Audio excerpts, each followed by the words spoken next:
It feels good to be back live in the studio. You are listening to Atiyah Ali on the Mental Health and Emotional Wellbeing Show on Ramadan Radio Wolverhampton, online on ramadanradiowolves.com.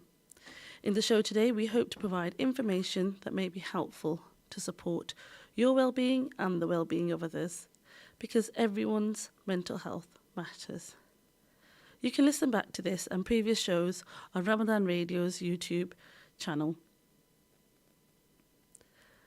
alongside finding further information on mental health on my Twitter feed at Atiyah Ali 3. We are not here to offer you any advice in place of your clinician. However, we will share information that may encourage you to seek support. If you feel you need to discuss your health and well-being following this show, then please contact your GP. Live calls are welcomed on the show today. You can call in on 01902 972 150. That's 01902 972 150. If you prefer, you can send comments and questions via the WhatsApp messaging number on 07440 420 432. That's 07440 420 432. And any second now, we should have our guest calling in to join us in the studio, inshallah. In the show today, we will be speaking to Ayishah Swiecinska from ASJ Therapy. The show today will focus on Islamic psychology and spirituality, and here she is now. Assalamu alaikum. Wa alaikum assalam, Sister Atiyah. Thank you. Alhamdulillah, how are you? I'm good. Thank you for joining us today, Ayishah. You're live on air, just to let you know. Okay, great. Hello, everyone. Assalamu alaikum wa rahmatullahi wa barakatuh. Wa alaikum salam. Welcome to the show.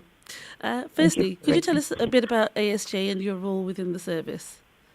All right. So I think if you never met me before, my name is Ayishah, and I've been probably over a decade in the field of therapies, and I call them therapies or healing for a reason. And we will probably get a chance to get to it. And what I came to understand many years ago, it was actually after a Hajj in 2012, is that our community, Muslim community, is hugely unserved in terms of their mental health, but also holistic health in general. It all seems to be very mainstream approach and doesn't address our ethical and moral requirements as in Islamic values. So I've made sure to cater for that, because that's where my heart is. You probably want to know that I'm revert, and I'm one of those reverts who are absolutely in love in Islam. So that relationship, me, Islam, and therapies continues. I hope that answers your question, Sister. It does. Where are you based? So I'm based now online because of COVID. So I have clients calling me from all over, literally the world. But when I'm ready, I will go back to my clinics in Birmingham, in Erdington. So anyone is welcome. Bismillah. Fantastic. So what led you to work in this field? What brought you to this field? What brought you to the field of psychology and mental health? I think it was always my life calling, but it takes time before you understand yourself. It takes time before you work through your issues, So I discovered that path way after 25. I was trained in management, and that was my idea of life beforehand. I think health issues as well, they made me stop and think. I couldn't get pregnant. I was told that I'm infertile. And me being me, I was very stubborn, and I believed that there is more than orthodox approach to health. And I decided to make my research, do some self-experiments, and that led me from one step to another to becoming therapist. Because because I always wanted to know the answers. So the best place to know the answers are those institutes who are training you in it. So yeah, that's how that's where it started. Okay, and why Islamic psychology? Why Islamic counseling or psychology? Psychology counselling, I field believe that you that we chose. are living in society. I believe we're living in a times where we're becoming too liberal. We're living behind regimental approach to Islam, and we can't find the middle. Although we are Ummah of Wasat, and that also reflects how we approach our mental health. And relationships, but also amana, amana, which is probably the best way to describe amana is responsibility to look after your wellness. And that will include psychology and mental health as well. So yeah, these are the reasons. I believe that there is a gap. I absolutely love what I do. It works. I have clinical proof. I have clients who stay with me for God knows how many years. They always come back to me just to check in, and to be honest, I also learned to listen to my clients. So when you sit and you try to heal a client, a person, you want to understand their needs. So that's where my heart was. My heart was to follow your needs as a Muslim client, and what come across, the data saturated, was that they tried all the same things, but they couldn't connect it to their spirituality. They couldn't connect it to their relationship with Allah. They might got temporary resolutions. I'm not going to call it cure or healing, but then they were coming back to the same or even worse situation, and they were hugely disappointed with what psychology or natural medicine or medicine per se has to offer. And it doesn't have to be that way. It doesn't have to be that way. So that's where I'm coming from. Fantastic. It sounds very, a different approach is great options for people to have. So did you complete an Islamic psychology course? You said there was an interest with your own personal situation. What kind of training have you done to work in this field? Just for our listeners who might want to go into the field or understand it a little bit better. Mm-hmm. Okay. So I will allow myself to answer this question from generic point of view. I will tell you what is it available on the market. And obviously I'm aware of UK circles. I'm not really familiar with Canada or United States. So for those of you who are based in UK, you probably want to take your pens out and paper out if you really want to study psychology. There are a few avenues, and what I'm going to recommend to you is it had been recommended in my research. I'm also a researcher, so I asked this question to different Islamic and Muslim therapists. And some of them have been trained, and some of them, they work with people who are trained in this modality. So they can testify that the method of those institutes, which I'm going to quote to you in a second, they are successful. So the first institute is Ihsan, and you can Google it online, Ihsan Institute. They're based in Bradford. And they're currently teaching one-to-one and online. The online version of the Islamic Counseling and Psychology qualifications, well, actually CPD, it's not qualification. It's only a few hours, right? So this is actually for therapists who are already in training and they want to understand the modality in Islam. So the online counterpart is called Al-Bala. Al-Bala Institute, I believe. No, Al-Bala Academy. And again, you can Google them, albalacademy.com. Now, the second institute which I'm going to suggest to all of you who are more inclined into Sufi version of Islam, it's Latif Project, run by Maynard and Associates. And they actually run qualifications from level 1 to level 4. So you can become fully fledged therapist with Islamic counseling qualifications if you study with them. Okay? Does it answer your question? Thank you. That's very informative. So coming back to Islamic psychology and spirituality, I mean, personally, I have minimum understanding of Islamic psychology, but would like for you to shed some light on the subject. The Arabic word for advice is nasiha, and it can also mean recommendation or to provide good counsel. Correct me if I'm wrong. However, how does being a sincere well-wisher fit into your role of providing Islamic psychology? Can you share its importance, please? It's a really good question, and I don't think it only affects my work, but also it affects, even subconsciously, all therapists who are Muslims or believers, let's call it this way. They might not know it, but that is the requirement. Actually, Muslim clients, they are looking forward to receive nasiha, which is advice, but nasiha has like maybe five layers to it. So I'm going to run through them really quickly, inshallah. So we are going to sort of analyze the hadith reported to us in Bukhari, I believe. The religion is nasiha, sincerity, and excellence. And the Sahabi asked to whom? And the Prophet ﷺ replied, to Allah, His books, His messenger, to the leaders of the Muslims and common folk. Alright, so there are 5 layers.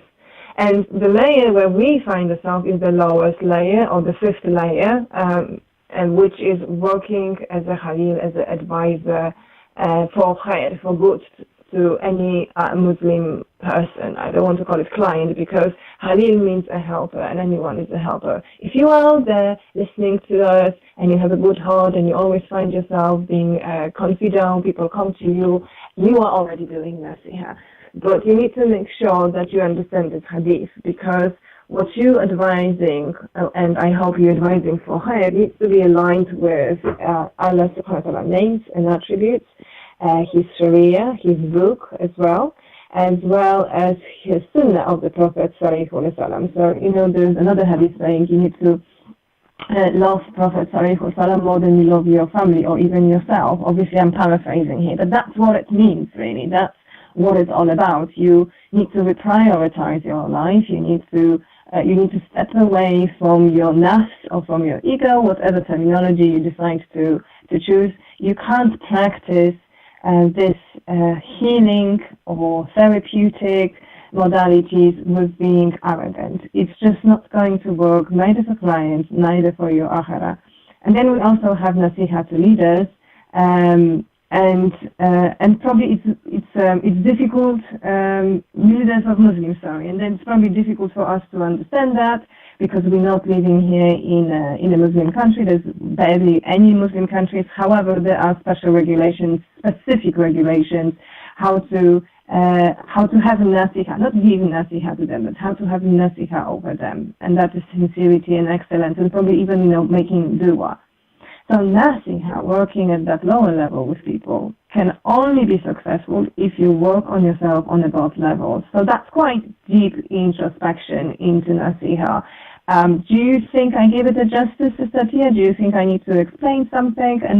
And also all the listeners out there, if you have any questions, I'm sure you can contact us and either call us, email us, send us text message with the question. I'm really happy to answer any. Ayishah, a great reminder, and if I remind listeners of our WhatsApp number, it might be easier to message in on 07440 420 432 if you have any questions for Ayishah with regards to Islamic psychology and spirituality. Now, you mentioned there with regards to nasiha, you talked about dua. I wonder what the role of dua plays in your counselling or therapy sessions. Sure. So we always hear that dua is the power of is the weapon almost, right? The weapon of the believer, and we don't really realize how powerful that is. Absolutely. Probably because we want to immediate resolutions. Living in here and now. Yeah. Most of us, we struggle with anxieties as well. So it's not coming, it's not happening, but. Nevertheless, talking about anxiety, that connection with Ayishah. Your Lord. Sorry, can you hear me? Yes, apologies, Ayishah. Talking about anxiety, we are coming to a break, which I've probably missed, and I'll speak to you on the other side. And we'll no problem. Thank you for that. For your time.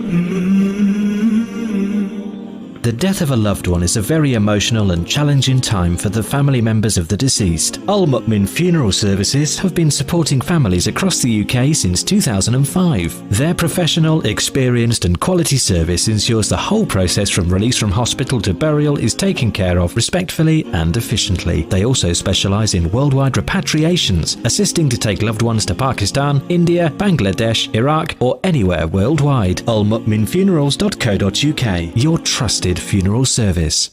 Do you have a family member that's passed away and you would like someone to assist you in legal advice? Kenneth Jones Solicitors has been providing legal services for businesses and individuals since 1986. We specialise in probate, Islamic wills and family law. We also offer services in conveyancing, immigration and personal injury. Contact us today on 01902 745 773 or visit us on our website at kenneth-jones.co.uk. Betsy's Burgers taste flippin' awesome. Betsy's world-famous burgers are coming soon to Wolverhampton and Wednesfield. Prepare for sizzling hot smash burgers, bubbling mac and cheese, and sensational sides. Betsy's is home to undefeated, crispy on the outside and fluffy on the inside fries. Dunk your Betsy's burger in a lava-hot melted cheese and get a load of our loaded fries and mouth-watering cheese-filled onion rings. The king is dead. Long live the queen. Betsy's Burgers, coming flippin' soon. Eurofit Auto Centres, the West Midlands' leading independent auto centre, celebrating 18 years of service. All services, MOT and repairs, with a free collection and drop-off service within Wolverhampton. Book online today at eurofitautocentres.co.uk or call us on 01902 40 40 45 and we'll direct you to your nearest branch. The experts making vehicle repairs simple. Are you in receipt of benefits and looking for cavity wall or underfloor insulation? Did you know, with Northern Gas Heating, you could get a free boiler with the insulation measure of your choice? Call 0800 083 1000 or go to northerngasheating.com to see if you're eligible. It's a quick and easy assessment. Northern Gas Heating, celebrating over 20 years in the industry. We're proud to be the UK's local central heating company. Feeling peckish? Treat your taste buds with a range of delicious snacks and flavours of the Far East from Indus. Why not try our range of roasted nuts, dried fruit, Bombay mix and flavoured snacks? Indus by AIB Foods. Available in your local supermarkets and varied retailers. Indus, the world's finest foods. Khan Builders offer a full range of building services, from major rebuilds to small projects, home improvements, kitchen fitting, plastering, bathroom fitting, extensions and much more. We pride ourselves on providing a professional, caring and high quality service and always meet our customers' needs. Contact Khan Builders today on 07813 950 265 for a free quotation from Khan Builders. Pack Continental, your local best halal supermarket in Wolverhampton. Established for over 20 years, we pride ourselves on our fresh vegetables and fresh fruit. We have a variety of spices and lentils. We're also an award-winning Halal Butcher of the Year for 2 consecutive years. We supply excellent quality meat and poultry delivered fresh daily to our store. Visit us today at 1-3 Hunter Street, Wolverhampton, WV6 0QZ, or call 01902 717 792. Open 9 a.m. till 8 p.m. Monday to Saturday and 10 a.m. till 6 p.m. on Sundays. Do you need planning permission and don't know where to start? Whether you're planning on extending your family home or building a new one, Footprint Design Architects are here for you. With a broad range of experience in residential, commercial and industrial architecture, we pride ourselves in offering a unique, tailored service for all our clients. For more information, visit our website www.footprintdesign.net or contact us at info@footprintdesign.net. Ramadan's blessed days are the perfect opportunity to reach out to suffering families in the Ummah with our charity. You can do so by donating to one of Ummah Welfare Trust's many projects which are helping our brothers and sisters in Africa, Asia and the Middle East. In these difficult days, charity is one of the best ways to earn Allah's pleasure and protection. To give yours, call 0800 4 0800 11 or visit uwt.org. This is Ramadan Radio, your local voice, your local Muslim radio. Go to RamadanRadioWolves.com and donate to your local mosque. Assalamu alaikum. You are listening to Ramadan Radio Wolves and Atiyah Ali speaking with Ayishah from ASJ Therapy. Welcome back to the studio. Ayishah, can you hear me? Yes, I can hear you all right. Fantastic. Assalamu alaikum. Wa alaikum salam. Before the sudden abrupt ad break, apologies for that, we were talking about dua. I'm also wondering about when you ask clients, when clients ask you, in fact, to pray for them, and do they ever ask for advice of duas that might help them with their mental health? Absolutely. We do also have a few questions absolutely. coming in. I think they do rely on dua a lot. They appreciate the fact that I have a few duas that they might not use, but to be honest, we are very versed as a Muslim community, especially here in UK, in our duas. We do tend to rely on them.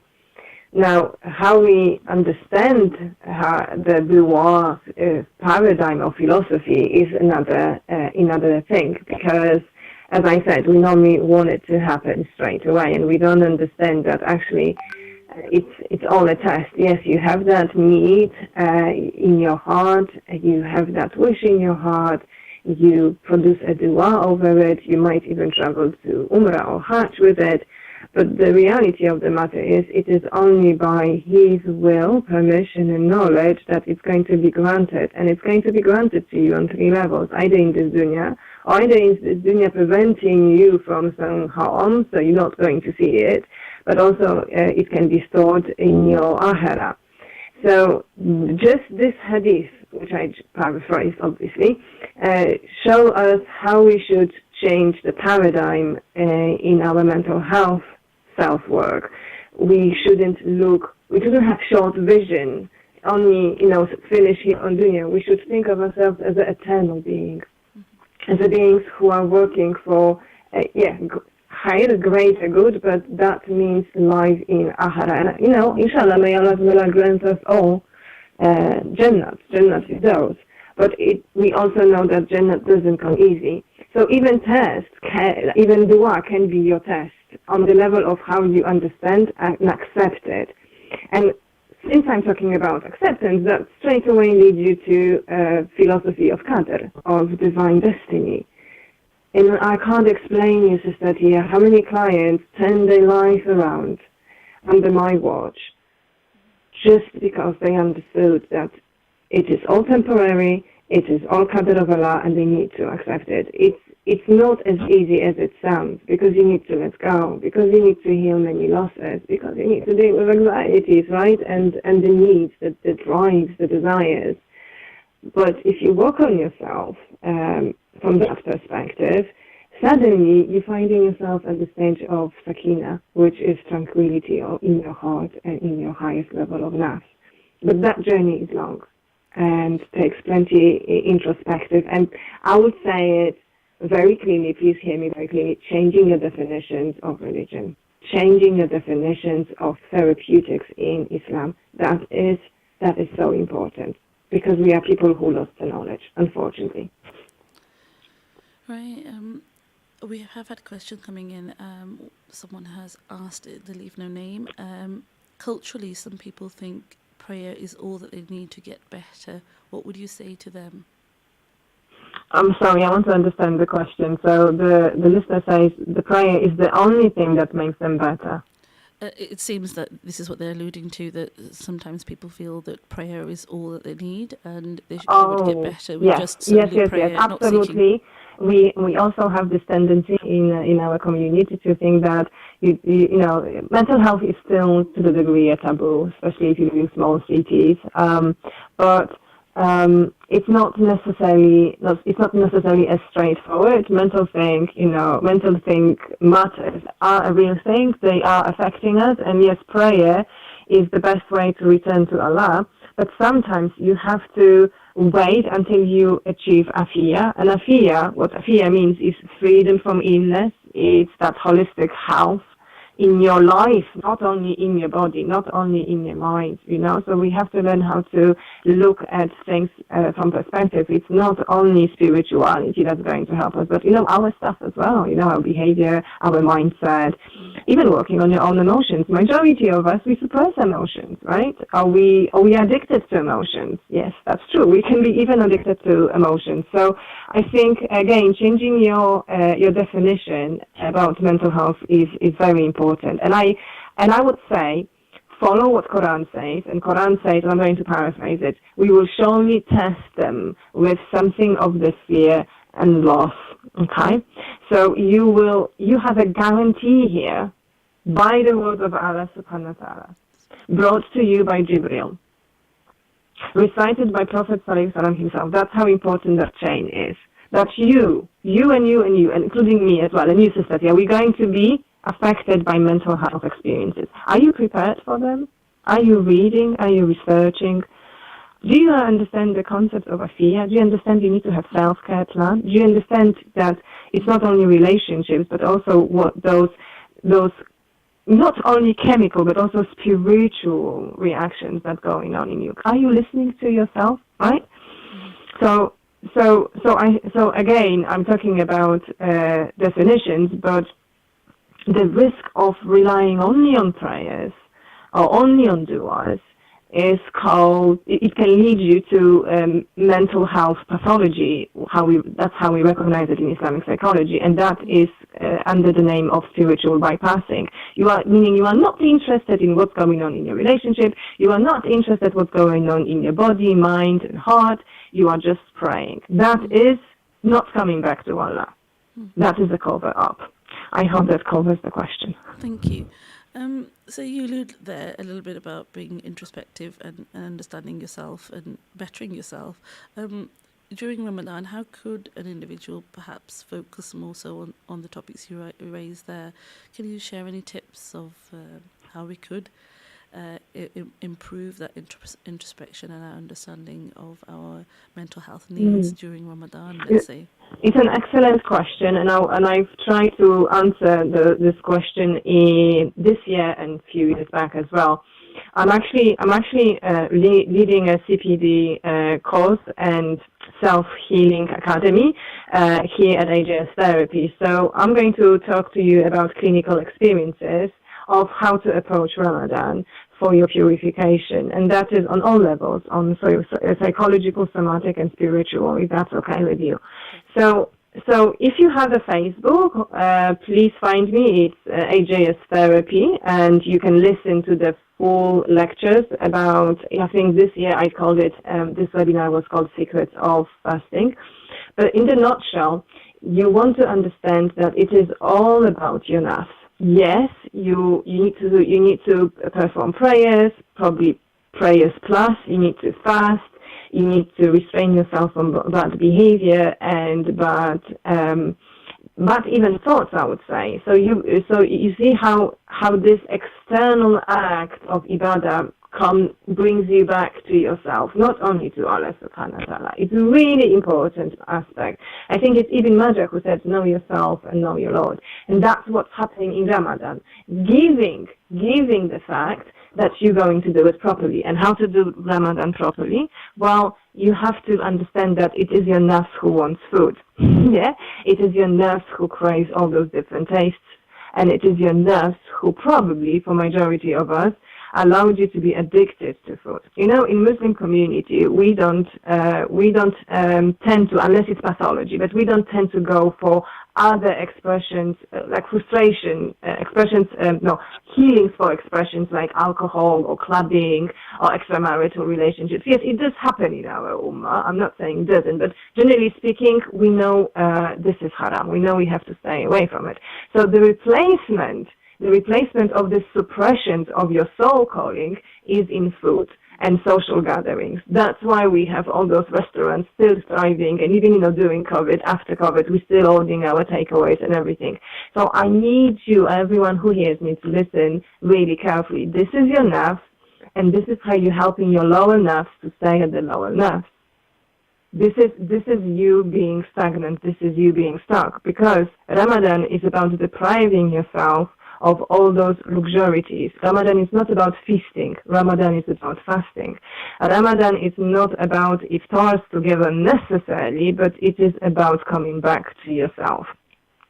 And how to do it, we all should sit down with ourselves and be, honest with ourselves. What do I know about diet? What do I know about digestion? What is it that my body digests well? Because I'm fasting here, meaning my body goes through detox. How can I support this process of healing in me? How can I come out from Ramadan achieving Atiyah, the highest level of wellness? And that is through food. That is literally through food. So in my academy, what we do for past 5 years as a community, we actually fast and detox at the same time. So we say goodbye to samosas, we say goodbye to pilau, meat even, and we stay as close as we can to the nature and as close as we can to the hadith. And this is the last thing I'm going to say in my attempt to answer your question, Sister Atiyah. So I have a question to you, all of you.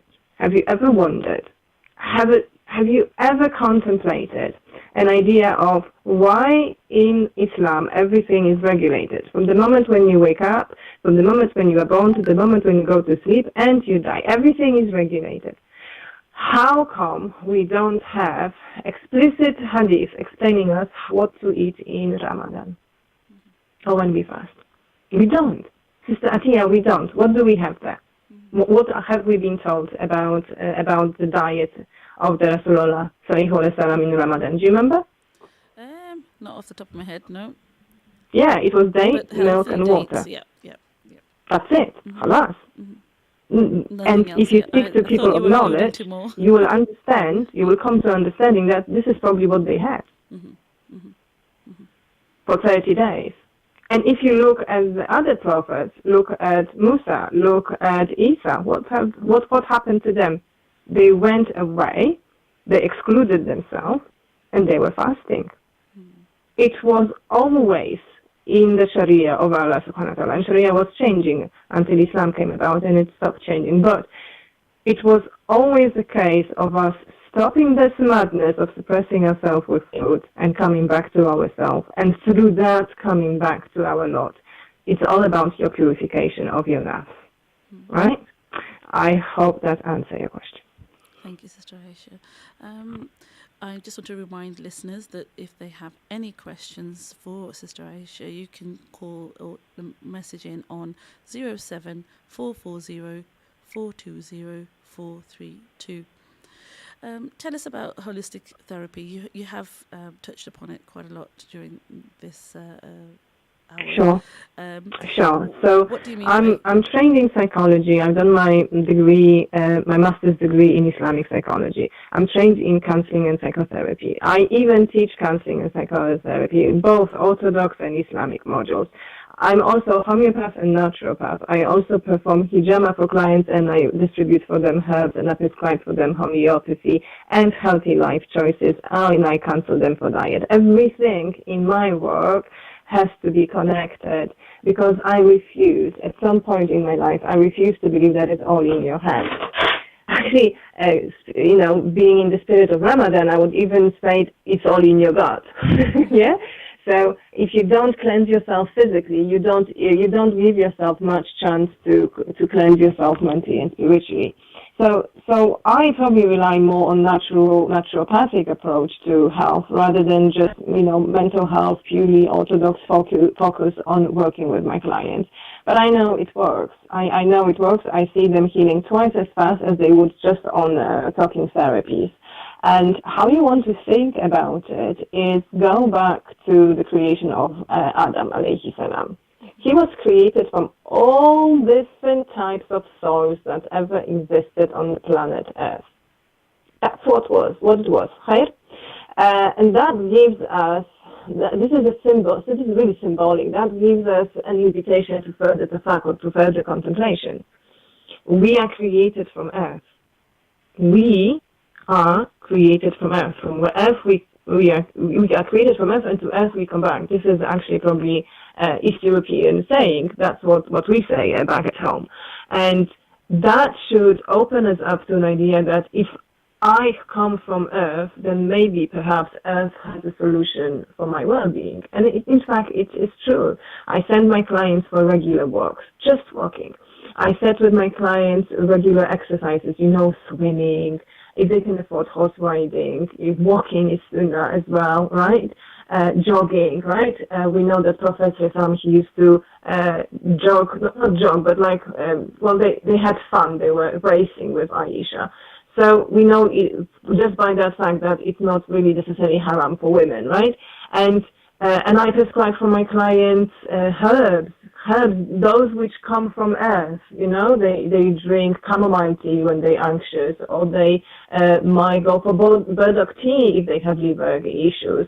I prescribe them flower remedies if they suffer with emotional stagnation, maybe based on the childhood trauma. And it helps. It releases the tension from the tissues, and then it brings it to the consciousness, and we can talk about it on deeper level. So that's why I support holistic approach to health, because it was always there. It was always a case. Even if you think about the pioneers, the pioneers in our ummah who were interested in medicine, those scientists, Ibn Sina, and so forth, Ibn Ghazali, all of them, Ibn Qayyim, Taymiyyah, I'm not going to spend time quoting them here, but all of them, they never actually called their books Islamic canon of medicine. They just call it canon of medicine. And they all, if you read them carefully, were making connections between their lifestyle choices, meaning disease prevention, and their health, which is freedom from disease. I hope that answers your question, this study. It does, thank you very much. I know that within the NHS we attempt, and when I say we, I work for the NHS as a psychotherapist, and we do attempt to look at the kind of holistic or integrative approach, but not coming from a trained position in all of these areas as what you're alluding to.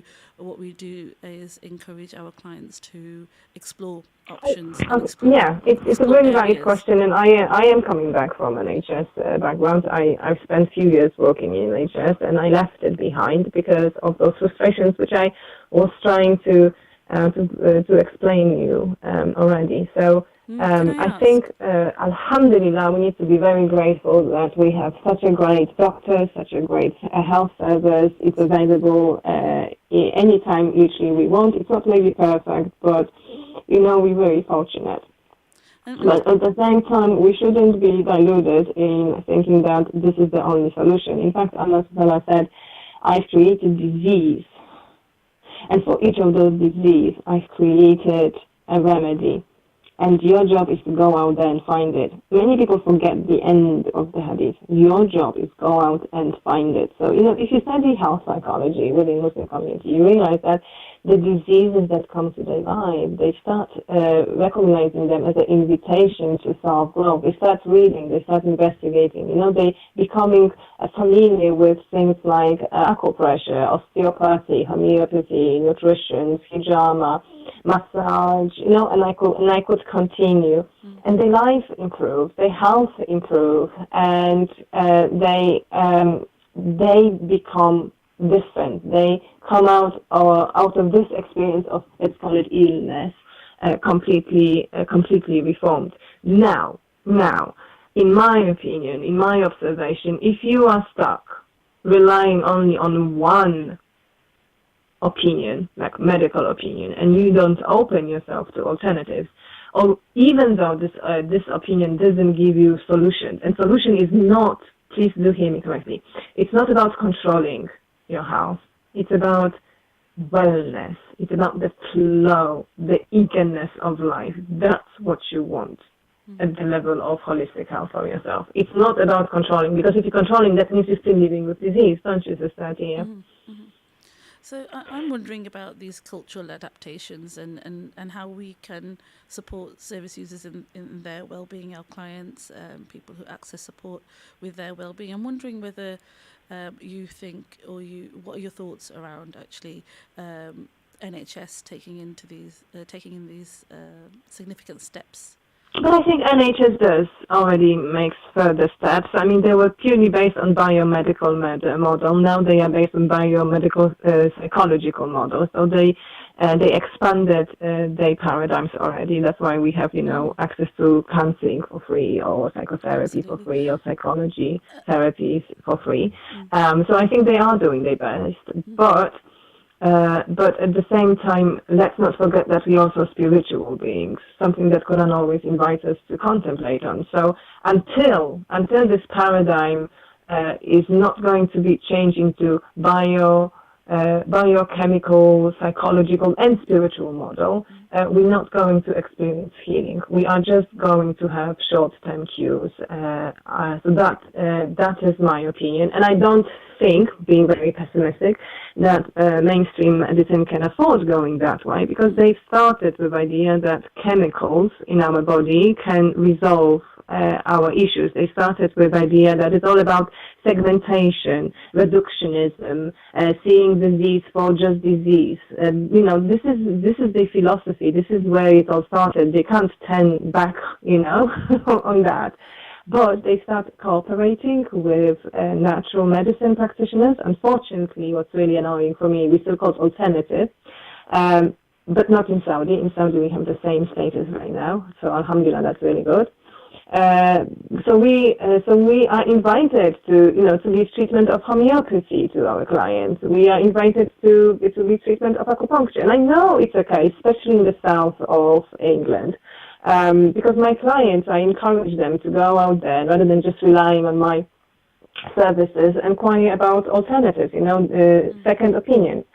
So it depends where you live, I think.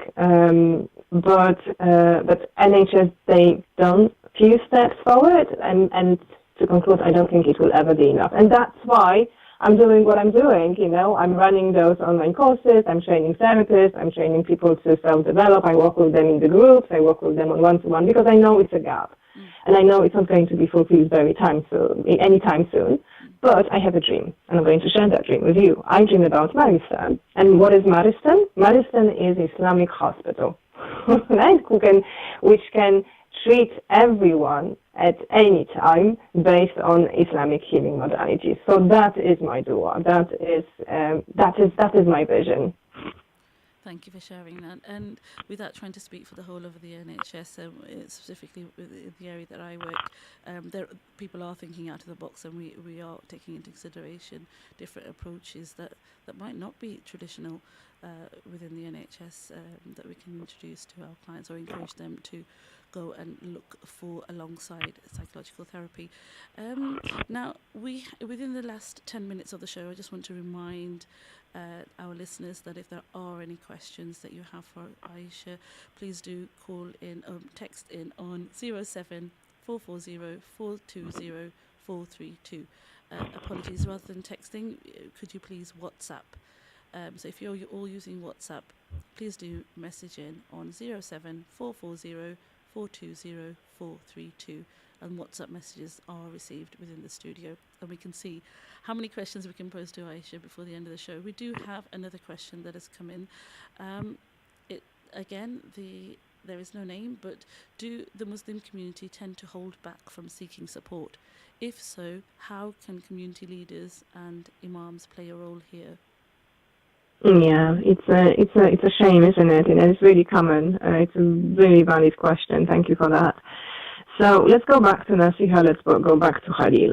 So you are Khalil. You're living with someone, and you see that they're struggling, and you see that in fact, that there are solutions, that you can help them, right? You can help them because something or someone helped you before. So the therapist, the modality, the diet, the method, and you want your beloved ones. You desperately want them to tap into these solutions because you want cure for them, and that is the dilemma of every Halil. Unfortunately, it even happens in the therapeutic world. I have clients who are not following homeworks. I have clients who are not taking the medicine, or I have clients who are not sticking up to the self-care plan.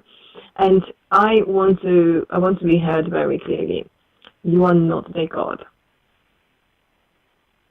You are not the God. The God is Allah subhanahu wa ta'ala.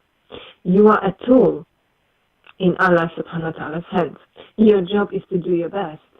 Your job is not to predict the outcome. How do we know that? Well, do you remember Prophet ﷺ praying for his uncle day and night? And he was alive and he was dead. And what have we read? What are we still reading in Quran? Just forget it. It's not in your hands. Your job is to persuade the message. Your job is to persuade the message. So make sure that if you have a solution, give the good advice for khair. But don't blame yourself. Don't take it on your shoulders, because it's not your job. It is their tazkiyah, this is their tarbiyah, this is their journey of afiyah. It's not yours. Right? And I know it's difficult, but you know what? It's part of your qadr to watch them go in the wrong direction, to sit there patiently, actively, sabr is active patience, and reminding them all over again. It's like with our teenager children, right? Can you pick up the socks from the floor? Can you pick up the socks from the floor? Can you pick up the socks from the floor? It literally works exactly the same way. If somebody doesn't want to hear you, if somebody is not ready for hearing, it is not your business to push it. I'm sorry, I have to say it that way. Does it help? Yeah, you're saying it's not anyone's business to push it, but how can we provide that encouragement? I mean, I know you've alluded to it there, but would you say you do have to be proactive in terms of allowing people to be aware of certain services that can help them in this? Sister Atiyah, unfortunately the line is very weak and I can't understand what is it you are asking me. Can you hear me now? I'm so sorry. Can you hear me now? Yes. Is that clear? Apologies. So I'm wondering whether people should, imams and other community leaders, encouraging khair, could offer, a list of services or support, whether it be the NHS or bespoke services like yourself. Do you think that would be supportive? Absolutely, changing paradigm from being just talking therapy or from being reductionist, right, into holism is in our sunnah. I mean, look from the bird eye view. What is Quran? Sister Atiyah, what is Quran? It's a prescription for life, isn't it? Sure. It's a holistic prescription for life, and that should be our attitude in every area of our life. It's not the case that you have anxiety. It's not the case that you have anxiety in relationship. It's not the case that you have anxiety in relationship based on relationships that you had in your conditioning. There's more than that. Yeah? There's always a chain. There's always a connection. But there is a way out. It's not about quitting a relationship. It's not about medicating yourself for anxieties. It is about holistic outlook of life. What is it that I'm doing that is helping me? What is it that I can do that can help me? It's about claiming back that autonomy over your life, relying on Allah, but doing your bit. And your bit is active sabr and again amana. Very serious concept in Islamic psychology. Fantastic. Sister Ayishah, how do you work with people who have different languages, who can't speak English? Right, so this is a really good question. Thank you. So my idea, because obviously after over a decade, I came to understanding that there are things and methods which work and things that don't, and I have my philosophy of healing. Mm-hmm. So I came to understanding that it can't stay with me only, and I'm currently training other people who want to access that knowledge, which came to me over 10 years of research, not only sitting and having clinical experience. I want to underline it. It's really authentic what's happening in my community. So in order for this, what I experience in clinical work, to be accessible for other people, of other cultures or languages, mm-hmm. I am now on the mission. It's been a year plus when I am training others. So that is my answer to your question, Sister Atiyah. Jazakallah. Are there any final words that you'd like to share before the final few minutes of the show? Yeah, thank you so much for having me. It's always such a pleasure to talk about Allah subhanahu wa ta'ala, especially in Ramadan, and I hope benefiting others on the journey of achieving Atiyah, the highest level of wellness. I wish you all Ramadan Mubrur, and you too, Sister Atiyah. What I mean by Mubrur is accepted. So both of your ibadah and both your dua, may all of them be accepted for you and your families. Ameen. And can I ask before you leave, if should people want to get in touch with you, how could they contact you? Yeah. Thank you so much. That's a lovely reminder. So my website will do the job for you. It's called www.ajstherapy.com, and you can read my articles, my blog there. You can read more about natural medicine and Islamic psychology and mental health, but you can also jump straight to my YouTube channel and see what is it that I have to say about it. You can book free consultation with me as well. I have online calendar, so you have to go to book now and choose free consultation package. Choose the time and day which suits you. Don't ask me, it's available there. I respect your time. We're all very busy. And I will meet you for half an hour assessment where you can learn more about what is it that Islamic healing and psychology has to offer to you in terms of your health, in terms of your issues, but also maybe Islamic psychology and healing course can change in your life if you are a therapist or you are training to be therapist as well. So that is my invitation to all of you. Free consultation, inshallah. It has to happen after Ramadan because this is my last performance before I go into break. I'm literally offline, so apologies for any inconvenience. But I hope I will see some of you in May.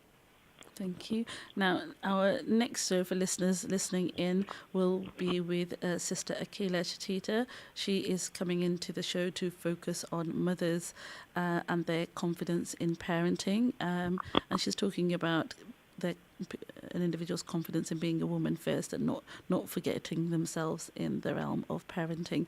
So, as I said earlier, we are now coming to the end of the show. It has been very informative, and I'm sure listeners may be encouraged to consider therapy. What contact? You've told me about your contact details there. Sister Ayishah, Jazakallah, for taking time away from your busy schedule during Ramadan in helping Sister Atiyah, it was a pleasure. You're doing an incredible job. May Allah subhanahu reward you in abundance. It's not easy to be a woman. It's not easy to be a working woman, mother and wife, and doing this beautiful dawah which you do, and I'm sure it's from your beautiful heart. So may it all come back to you in abundance. Ameen. We do invite people from the studio from different walks of life. So although today is focused on Islamic psychology and that perspective and dawah in that sense, we are also inviting people from other services to let us know about their practices in mental health. So thank you very much, Sister Ayishah. As mentioned earlier on in the show, you can also catch more mental health information on my Twitter feed at Atiyah Ali 3. You can also listen back to shows on Ramadan Radio's YouTube channel. Thank you for listening in today. Thank you especially to those people who have sent in their questions. I look forward to further questions in the next session. Thank you for listening in. You'll hear from me next Saturday at 1 p.m. So if you have any questions for our guest about parenting, motherhood, and she has special skills in coaching, please email them in to Radio Ramadan Wolves or contact me via Twitter, and I'll try my best to put the questions to our guest. Thanks again for tuning in today. You can listen back to this clip and other clips on our YouTube.